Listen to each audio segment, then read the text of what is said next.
Bonjour à toutes, bienvenue dans le live du jour. Aujourd'hui on va voir pourquoi est-ce qu'on a mal au dos pendant la grossesse. Déjà il faut différencier les différents maux de dos qu'on peut avoir pendant la grossesse parce qu'il y en a plusieurs.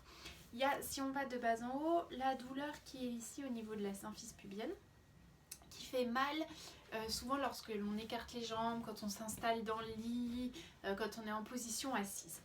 Ensuite, on va avoir la douleur qui est ici, qui est au niveau des sacro-iliaques, on les appelle comme ça. Je vais vous montrer sur le bassin. Le bassin, c'est si je l'ai ici, comme ça. Les sacro-iliaques, c'est l'articulation qui est derrière entre le sacrum, c'est l'os dans le bas du dos, ici, hop, et les os iliaques qui sont en arrière. Donc c'est les portions qui sont là, qui sont vraiment là. Ça, c'est la deuxième douleur qu'on a assez souvent. Ça, c'est plutôt une douleur comme un cisaillement. Ça fait mal, voire même des fois, ça irradie jusque dans la fesse. Ça fait mal quand on marche, quand on cisaille. C'est très douloureux à cet endroit-là. Voire, effectivement, ça descend le long de la fesse, puis de la cuisse et parfois jusqu'au pied.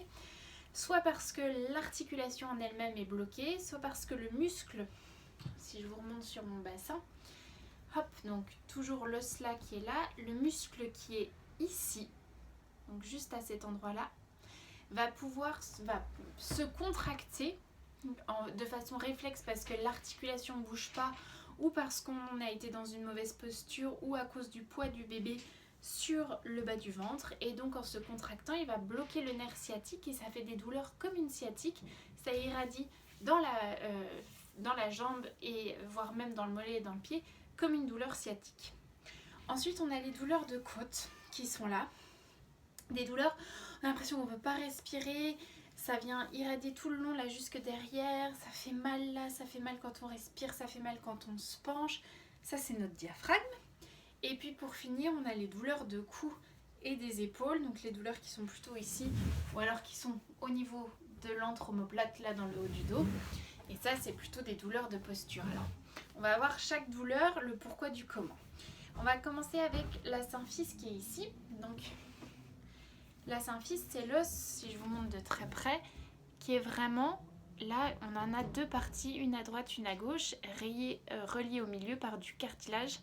Et ces deux parties-là, en fait, ce qui se passe, c'est que votre bassin, pendant la grossesse, ici, on a le bébé qui grandit, l'utérus qui est là, et donc il va venir s'ouvrir le bassin, donc pas évidemment jusque là, hein, mais ça va s'écarter pour laisser de la place au bébé, et ici ça va créer un petit cisaillement. Et parfois cet os là, au lieu d'être bien comme ça, il va avoir une partie qui est un peu plus en avant, une partie qui est un peu plus en arrière, ou alors une partie qui est un tout petit peu plus haute que l'autre, un peu décalée si vous voulez, disjoint, et ça c'est très douloureux, et ça fait mal vraiment sur l'entrejambe. C'est des douleurs de symphyse pubienne. Ensuite, ce que je vous disais tout à l'heure, les douleurs qui sont au niveau du sacrum et des sacro-iliaques, c'est les douleurs qui sont des douleurs articulaires. C'est le même principe, le bassin qui s'ouvre pendant la grossesse, et ben ça va bouger aussi les articulations qui sont là. Et ces articulations-là, si elles bloquent, si elles ne sont pas assez mobiles, et ben elles vont faire mal. La douleur au niveau de la fesse qui crée la sciatique, l'espèce de sciatique de grossesse qui n'est pas une vraie sciatique mais qui est parce que le nerf sciatique est contracté, c'est ce que je vous disais précédemment aussi, c'est ce muscle qui est ici, le muscle qui est à l'intérieur du muscle fessier, c'est vraiment le muscle qui est là, qui va venir se contracter pour une raison X ou Y. Il y a vraiment plusieurs raisons. Il y a à cause du poids du bébé, il y a à cause de la position assise qui change. Pendant la grossesse, on n'a plus tout à fait la même conscience de son corps, on n'est plus dans la même posture et donc du coup ce muscle il peut se contracter. Si vous êtes assise à votre bureau toute la journée par exemple et que vous aviez l'habitude d'être assise tranquillement comme ça par exemple, voilà, ça c'était votre posture naturelle, et puis là avec le ventre vous allez changer mais pas grand chose, mais juste le pied va descendre un petit peu plus bas et puis votre bassin là il va monter parce que sinon ça bloque, alors vous allez juste dévier un tout petit peu comme ça et votre posture qui était droite comme ça avant la grossesse, elle va se retrouver déhanchée ici. Et ce petit déhanchement là, ça peut créer une contraction et donc bloquer le nerf sciatique et irradier dans la fesse et dans la jambe. Si je continue à remonter, on a la barre, ça j'ai oublié de vous le dire tout à l'heure, la barre dans le bas du dos. cette espèce de barre là, cette impression qu'on est bloqué. Ça c'est parce que l'utérus qui grossit, hop, il va venir nous tirer vers l'avant. Là, parce que le poids va être ramené vers l'avant, le centre de gravité du corps va être ramené vers l'avant. Et donc ici, le sacrum va venir s'avancer.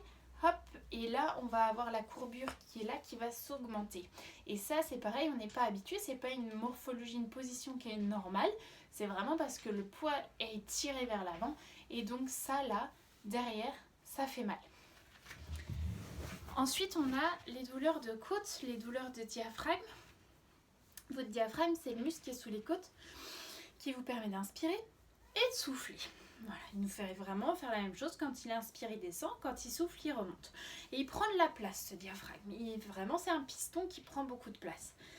L'utérus, plus il grossit, plus il va remonter. Il va finir relativement haut sous les côtes. Et donc, notre diaphragme qui avait l'habitude de venir tout bouger la cage thoracique, de nous faire gonfler la poitrine en inspirant, souffler et venir rapetisser la poitrine, et bien là, il n'a plus la place. Donc, il essaye de pousser, il pousse là où il peut, s'il peut plus pousser vers le bas parce qu'il y a le bébé, il va essayer de pousser sur les côtés et donc du coup, ça fait mal sur la cage thoracique. Je remonte encore plus haut, mes épaules, mon milieu du dos.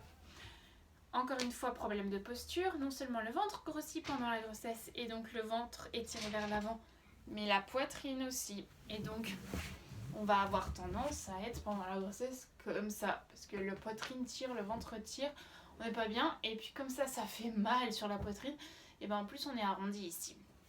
Et donc cette posture ici, avec les épaules arrondies comme ça, hop, ça va venir faire mal dans toute cette zone ici.